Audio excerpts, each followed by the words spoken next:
ஈரோடு திருப்பூர் இடையே ஓடும் ரயிலில் மதுபோதையில் பயணிகளை தகாத வார்த்தைகளால் திட்டியும் அடாவடியிலும் ஈடுபட்ட கும்பலை சேர்ந்த இருவர் கைது செய்யப்பட்ட நிலையில் தற்போது மேலும் இருவர் கைது செய்யப்பட்டிருக்கிறார்கள்.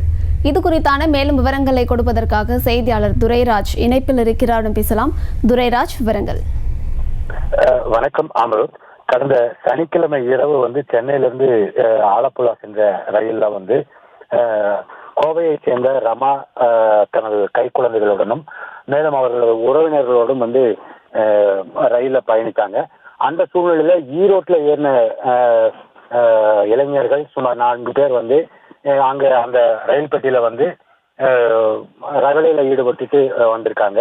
இதை தட்டி கேட்ட ரமா மற்றும் அவரது உறவினர் ஒருவரையும் தாக்க முற்பட்டு தகாத வார்த்தைகளில் பேசிய சம்பவம் பெரும் பரபரப்பை ஏற்படுத்தியது. இது குறித்து ரமா போத்தனூர் ரயில்வே போலீஸ்ல புகார் கொடுத்திருந்தாங்க. இதனைத் தொடர்ந்து அவர்கள் திருப்பூர் வடக்கு போலீசாரின் உதவியை நாடினர். அவர்களின் உதவியுடன் நேற்று பவன் மற்றும் அசோக் குமார் என்ற இருவரை கைது செய்திருந்தனர்.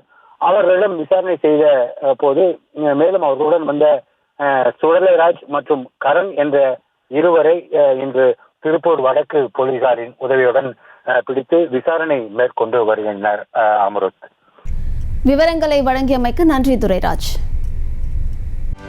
செய்திகளை உடனுக்குடனும் துல்லியமாகவும் தெரிந்து கொள்ள சப்ஸ்கிரைப் பண்ணுங்க.